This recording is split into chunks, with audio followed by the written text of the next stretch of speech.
En este canal os hablo de películas. Y en este canal también os hablo de videojuegos. Pero en este mundo hay un engendro llamado película de videojuegos.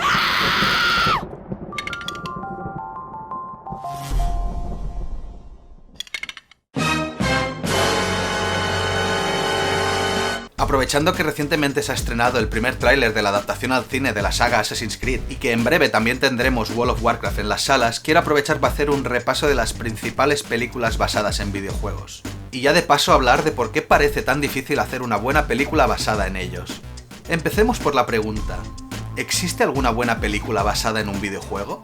Si no se es muy exigente para con el cine, podríamos decir que alguna se salva. Pero siendo realistas, ninguna de las películas que hemos visto hasta ahora realmente captura la calidad de los videojuegos en los que se basa, y la gran mayoría no pasaría un control de calidad mínimamente exigente. Así pues, la respuesta debe ser no, no existe ninguna gran película de videojuegos. ¿Y cuál es el problema para que esto sea así? ¿Cómo es que ninguno de esos grandes juegos aclamados por crítica o público no puede tener una gran traslación a las pantallas? Obviamente esto daría para un vídeo larguísimo y lleno de matices, así que permitidme simplificar, sabiendo que muchas reflexiones van a quedar fuera. Y dicho esto, empecemos por el principio, por la primera película basada en un videojuego. 1993. Disney, a través de su subsidiaria Hollywood Pictures, presenta su adaptación del más famoso de los personajes de videojuegos de la historia, Mario. No pienso contaros de qué va la película, no vale la pena. Solo deciros que es un desastre, ya que no representa para nada al fontanero italiano ni su mundo. Oscurece el tono general, le añade una historia cyberpunk de pacotilla que no corresponde y lo más preocupante, no es para nada divertida. Pero eso es lo que ocurre cuando se decide hacer una película por las razones equivocadas. Me explico. A poco que hayáis jugado a algún juego de Mario, sabréis que su fuerte no es la historia, ni falta que hace. Siempre es la misma. Malo rapta princesa, bueno la rescata, fin. Lo que hizo popular a este juego fueron sus mecánicas, su agradable control y el alegre tono general. Entonces, si no había historia de la que sacar una película, ¿por qué se hizo una? Coges el juego más vendido y más reconocible del mundo y en pleno auge de las consolas le haces una película. Da igual que sea buena o mala, lo importante es que todos esos ávidos fans del juego vayan al cine. Y si consigues además sacar el máximo rendimiento de ella, mejor. Gástate el mínimo posible y llénate los bolsillos. Pero la gente no es imbécil, o al menos eso me gusta creer. Y una película que apenas costó 48 millones de dólares tan solo recaudó 20, y se convirtió en el infame punto de partida para el resto de películas de videojuegos que la seguirían. Así pues, con este primer ejemplo tenemos uno de los principales motivos por lo que las películas de videojuegos acostumbran a fallar, la motivación puramente económica. Debe resultar muy tentador para los directivos de las grandes productoras ver un pastel en la mesa de al lado, digamos el pastel de las consolas, con todos esos millones de usuarios y por tanto de ventas, y pensar, oye, yo quiero una parte de ese pastel, ¿por qué no intentar arrastrar a estos nerds a nuestras salas de cine? El problema es que llamar la atención con un titular, como la película sobre Mario Bros, es muy fácil, y hay que tener en cuenta que los videojuegos tienen sus propios métodos para fidelizar al jugador, al espectador, por ejemplo sus mecánicas. Diantres, si todos tenemos algún juego que nos encanta y en realidad no tiene argumento. Y si algo es el cine, aparte de imágenes en movimiento, es la capacidad de sentirnos implicados con una historia, motivarnos con ella. Así que ese cálculo de convertir jugadores en espectadores es completamente erróneo. Usar un juego donde la historia no es el elemento principal para hacer una película no es muy inteligente. ¿Pero creéis que esta lección se aprendería rápido? Sabéis bien que no. Capcom decidió que era su turno, y en 1994 lanzó la adaptación cinematográfica de su juego del momento, Street Fighter. Algo que sí hicieron mejor esta vez fue entender que el público potencial de Street Fighter era a la vez el público potencial de las películas de acción, y al principio de los 90 uno de los mayores nombres del panorama era Jean-Claude Van Damme. Así pues, se retorció la historia lo suficiente para que fuera el militar americano Guile, y no el asiático Ryu, como en los juegos, el protagonista. Un momento, ¿es esa Kylie Minogue? That's right. El filme costó 35 millones y triplicó sus ingresos, rozando los 100 millones de dólares en taquilla. Pero eso no lo salvó de ser considerado una broma, destrozado tanto por los fans del juego como los críticos. Hostia, pero si Chun-Li es la agente May de Agents of S.H.I.E.L.D. La película es mala, que quede claro, pero no quiero dejar este bloque atrás sin hablar de Raúl Julia, el actor que dio vida a Bison. Quizá os suene a muchos por haber sido Gómez. el padre de la familia Addams en la adaptación cinematográfica. Murió poco antes del estreno de la película debido a un cáncer estomacal, y a pesar de estar muy desaprovechado, le otorga un grado de interés a la película que se agradece. Quizá por no pretender ser más de lo que realmente era, Street Fighter fue un éxito económico, aunque la película es vergonzante, no hay ninguna duda. Y eso empujó a otra gran franquicia de lucha a dar el salto al cine.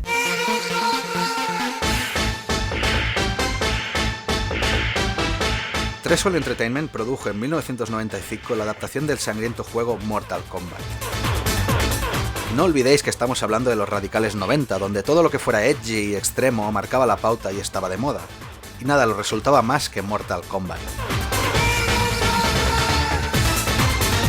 La película intentó basarse en la muy poco profunda mitología del propio juego, en la que seres de inframundo, guerreros mágicos y animales antropomórficos se enfrentan en combates a muerte.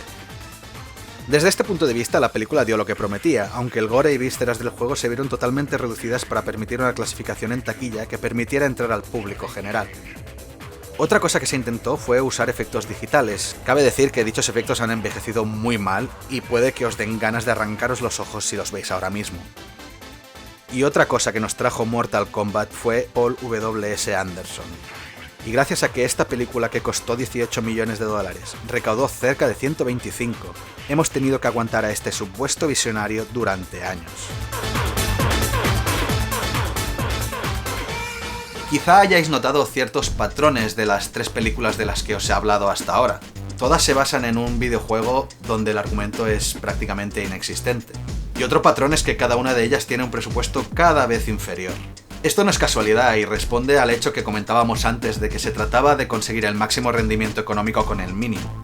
Así que al final se trataba más de explotar nombres de franquicias usándolos como gancho publicitario que otra cosa. Y lo consiguieron, pero la segunda mitad de los 90 significó un cambio revolucionario tanto para el cine como para los videojuegos. Con la llegada del 3D, los videojuegos cada vez eran más realistas, y eso los empujó hacia una deriva más adulta en ciertos sectores. Se tomaban más en serio a sí mismos y los propios jugadores empezaban a exigir más de sus juegos. Así que hacer una película con el título de tu franquicia favorita ya no era algo que fuera a resultar. Aunque tampoco nos emocionemos que nos dieron al mismo perro con distinto collar. Yo fui de los que corrió al cine a ver esta película. Alucinaba asaltando antiguas tumbas y abandonados templos con la mujer más poderosa que los píxeles habían dado hasta entonces. Y fui de los bobos que creyó que sí, que lo habían conseguido. Pero no nos engañemos, Lara Croft, Tomb Raider, estrenada en 2001 y que lanzó definitivamente a la fama Angelina Jolie, es un truño a muchos niveles. Primero, cierto que los juegos eran una adaptación exagerada de los mitos de Indiana Jones, con más acción y piruetas imposibles, pero en la película el MacGuffin es terrible. Y si bien es cierto que las habilidades de Lara fueron bien retratadas, el nivel de acting es lamentable.